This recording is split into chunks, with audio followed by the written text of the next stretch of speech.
Evening, friends. Ash here, WAT News. I wasn't planning on doing any more reports for tonight, but I saw a big story breaking out of Gateway, it seemed like to me.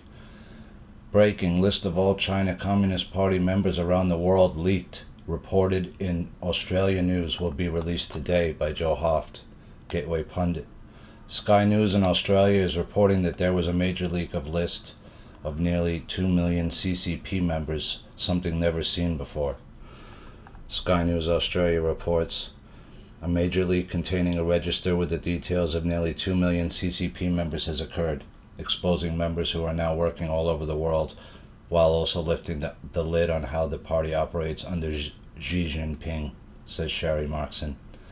Ms. Markson said the leak is a register with the details of Communist Party members, including their names, party position, birthday, national ID number, and ethnicity. It is believed to be the first leak of its kind in the world, the Sky News host said. These individuals are embedded in some of the largest companies and inside some government agencies around the world. So let's watch this real quick. But tonight I start with some breaking news that will be front page of the Australian tomorrow and big news in the UK as well. Amid rising tensions in the Australia-China relationship, there has now been a major leak of official records from the Chinese Communist Party.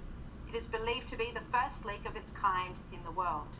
A register with the details of nearly 2 million Communist Party members. It includes their name, party position, birth date, national ID number, ethnicity, and in some cases, even their phone number.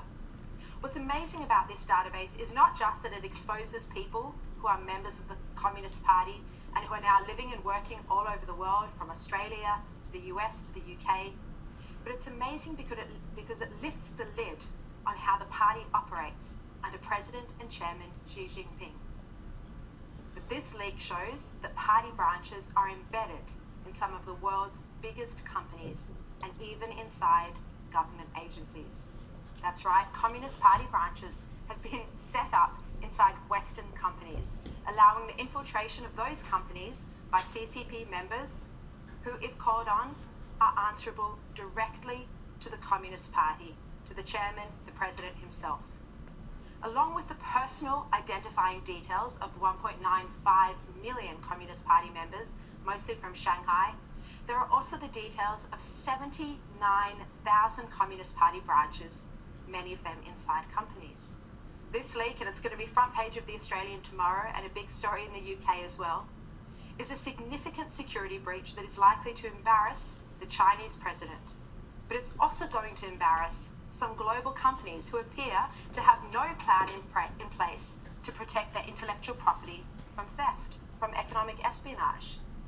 The data was extracted from a Shanghai server by Chinese dissidents, whistleblowers, in April 2016, and they've been using it for counterintelligence purposes since then.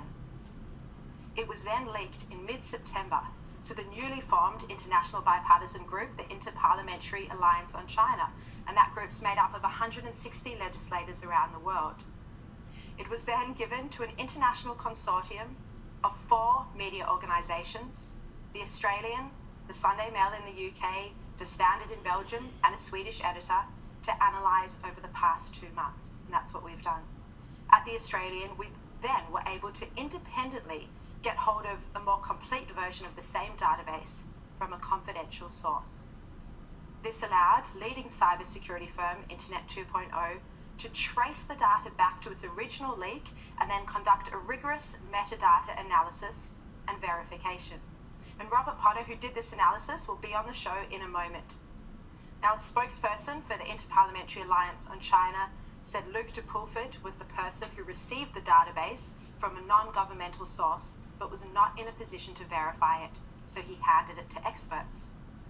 He said journalists have since investigated and their findings are disturbing indeed.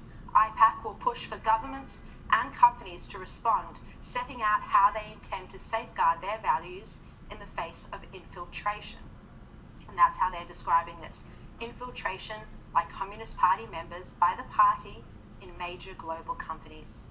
Charles Sturt University public ethics academic and specialist on China, Professor Clive Hamilton, said that the intellectual property of Australian companies or any global companies that has CCP employees embedded, unbeknownst to them, is at high risk of theft. He said that CCP members are obliged to purloin sensitive information if asked by China's intelligence agencies. They have no choice, he says, but if they are party members, it's what they sign up to. The party always comes first. He also points out that Shanghai is the main hub in China for organizing spying on Western nations. He says the Ministry of State Security often uses the Shanghai Academy of Social Sciences to recruit foreign academics. Now, as part of this investigation, 2 Western intelligence agency sources said they would be keenly interested in having access to the data, and we understand that ASIO already has access to this database, although that is not confirmed and ASIO declined to comment. Now, it's worth noting that there is no suggestion that these members have committed espionage, spying, no suggestion at all. The concern is over whether Australia or these companies knew of the CCP members within their employ, and if so, whether any steps have been taken to protect their data, their intellectual property, and their people. Now, this all comes as the US Director of National Intelligence, John Ratcliffe, said recently in an opinion piece published in the Wall Street Journal that China is national security threat number 1. He said the intelligence is clear. Beijing intends to dominate the US and the rest of the planet economically, militarily, and technologically. I call its approach of economic espionage rob, replicate, and replace. China robs US companies of their intellectual property, replicates the technology, and then replaces the US firms in the global marketplace. China also steals sensitive US defense technology to fuel President Xi Jinping's aggressive plan to make China the world's foremost military power. US intelligence shows that China has even conducted human testing on members of the People Liberation Army in hope of developing soldiers with biologically enhanced capabilities. Just extraordinary. And it's against this backdrop, over such deep concern about the theft of intellectual property, about China's escalating aggression and economic coercion, that this leaked list of Communist Party members has made its way into the public domain. Now, to find out who is on the list, which companies have been exposed, and how the Australian government has been affected, you need to read the Australian newspaper. It'll be online later tonight or in the paper and online tomorrow. Subscribe if you're not already. Wow, that's a huge story, guys. So check out Sky News Australia tomorrow for the list. I noticed that she also said that some Western organizations are interested in that list. I'm sure that they are. This is a huge story because as we've been researching into certain companies, right, and the connections that they may have that are like linked to NASA and linked to different aerospace and military, you know, it becomes an issue, right? Because you can see how if there's certain people planted inside these companies. And you notice that she also said one other thing, that is these people are inclined to purloin documents and information. Purloin is obviously, if you don't know, it means to steal. So if they ever see, in other words, if you have someone who's working for the Communist Chinese Party inside your company, and they see an opportunity, they might take some data from you or some plans. And you know, that's been one of the things that has been alleged against China for many years, that they steal intellectual property from countries and people and use it for their own purposes. There was another huge story that came out. A former aide says Andrew Cuomo sexually harassed her for years, by Christina Layla. A former aide to Andrew Cuomo said the New York governor sexually harassed her for years. Lindsey Boylan, who is currently running as a Democrat for Manhattan Borough President, made the allegations in a tweet storm on Sunday, just days after calling Cuomo's office, quote, the most toxic team environment. Boylan recalled how her mother was harassed when she got her first office job. My first experience of workplace sexual harassment was when my mom got her first real office job after graduating from college when I was in high school. She was so excited to be taken seriously, quote unquote. Her boss isolated her and kissed her. She never had that type of job again. Boylan, she promised herself she would never let those kind of guys win. I am not stopping. I refuse. I will never give up. Yes, Governor Andrew Cuomo sexually harassed me for years. Many saw it and watched, unquote. She said, quote, "I could never anticipate what to expect. Would I be grilled on my work, which was very good, or harassed about my looks, or would it be both in the same conversation? This was the way for years." So here we have a person that is making, she says that she knows she's not the only woman who was harassed by Andrew Cuomo.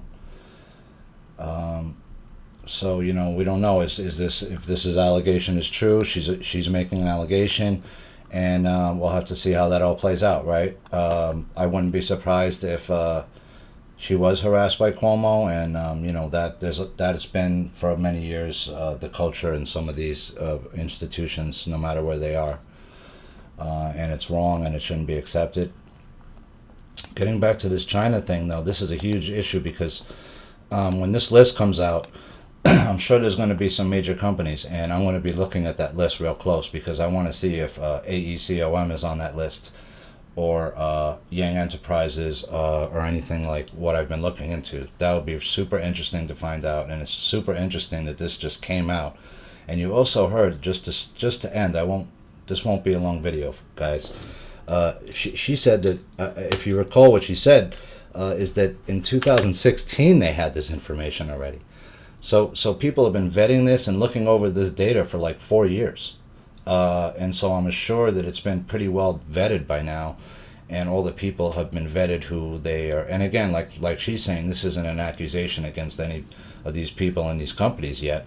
It's just to show that, did these companies know that they had CCP people possibly in their company from a foreign government working for them? And you know, that could have all kinds of implications in terms of what they call industrial espionage, right?